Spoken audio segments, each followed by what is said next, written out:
Hari ini cikgu nak bincang hujah induktif. Lepas deduktif, kita belajar induktif.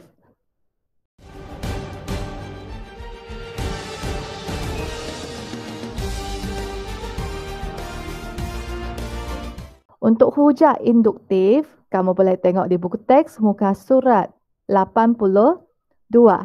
Okey, di buku teks muka surat 82 ada satu jadual yang ringkas tapi lengkap.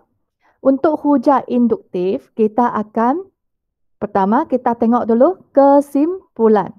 Sama ada kesimpulan dia benar atau palsu. Kalau kesimpulan dia benar, itu adalah hujah yang kuat. Kalau kesimpulannya palsu, itu adalah hujah yang lemah. Okey? Itu kita bezakan kuat atau lemah. Kalau hujah itu kuat, dia mungkin meyakinkan, mungkin tidak meyakinkan. Kalau semua premis termasuk dia punya premis pertama, premis kedua, atau premis yang seterusnya adalah benar, jadi dia adalah meyakinkan. Kalau ada salah satu sahaja, premis dia palsu, dia adalah tidak meyakinkan. Okey? Nah, ini cara bezakan. Ha?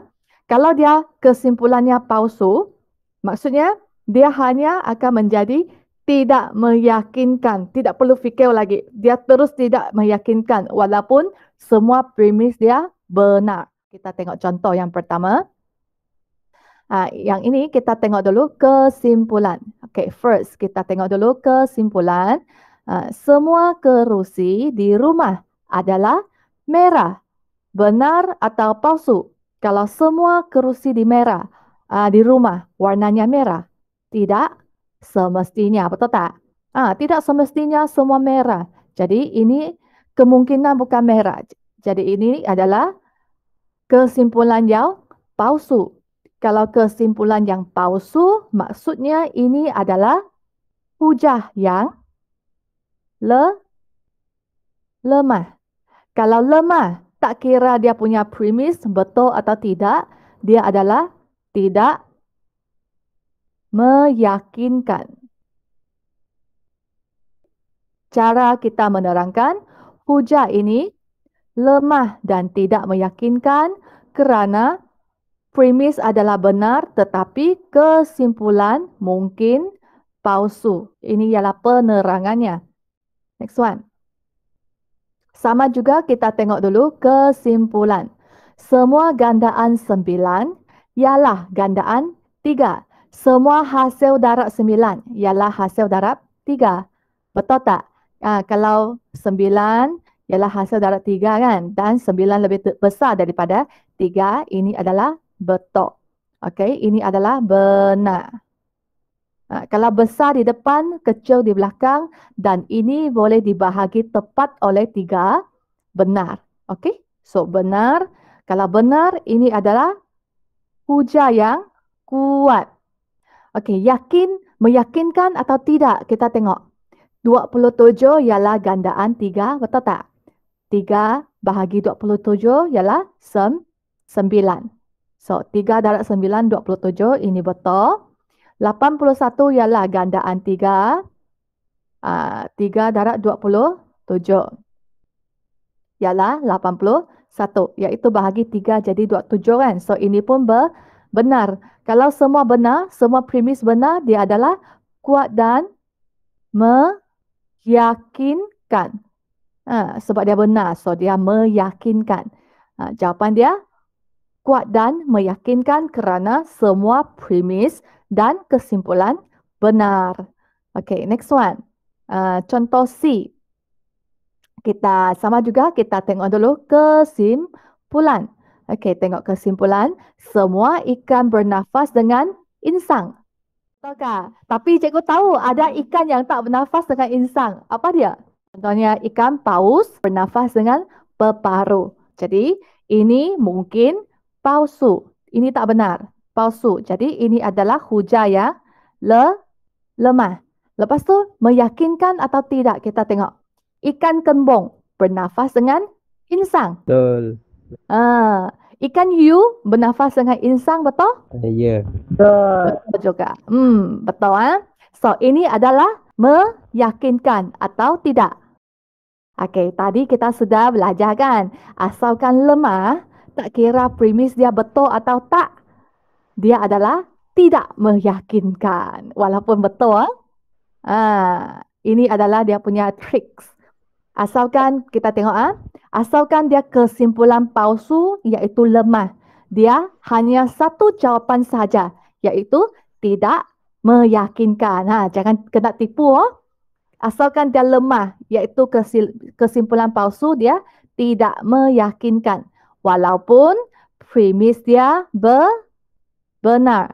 Lemah dan tidak meyakinkan kerana premis adalah benar tetapi kesimpulan palsu. Asalkan kesimpulan palsu dia lemah dan tidak meyakinkan. Kalau kamu nampak kesimpulan palsu, terus lemah dan tidak meyakinkan. Next one, kita tengok soalan D. Kesimpulan dulu. Kita mesti tengok kesimpulan dulu ya.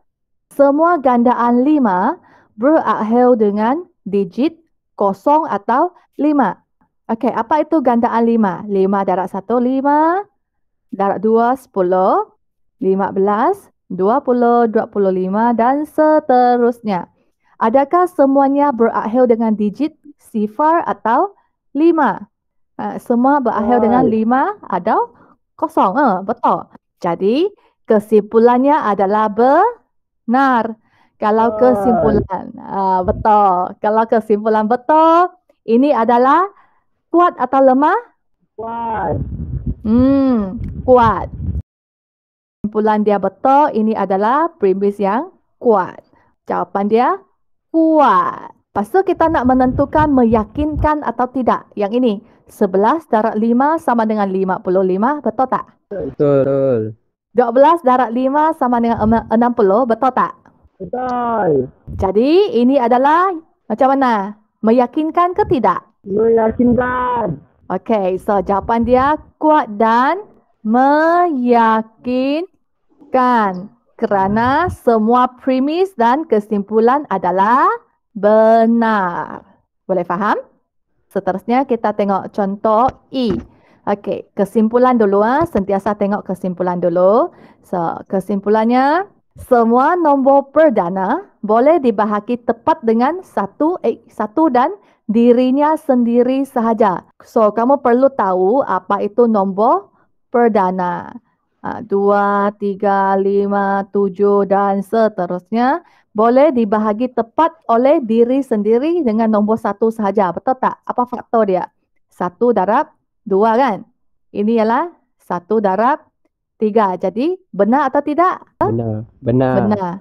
Benar. Jadi ini adalah hujah yang lepas tu meyakinkan atau tidak kita tengok 2 ialah perdana, 3, 5 ini perdana. Yang pertama, 1. Adakah nombor 1 itu perdana atau bukan? So, disebabkan premis yang pertama ini palsu, akan menjadi tidak meyakinkan. Kuat tetapi tidak meyakinkan. Sebab premis pertama adalah palsu. Boleh faham? Kamu perlu jawab praktis kendiri 3.2D.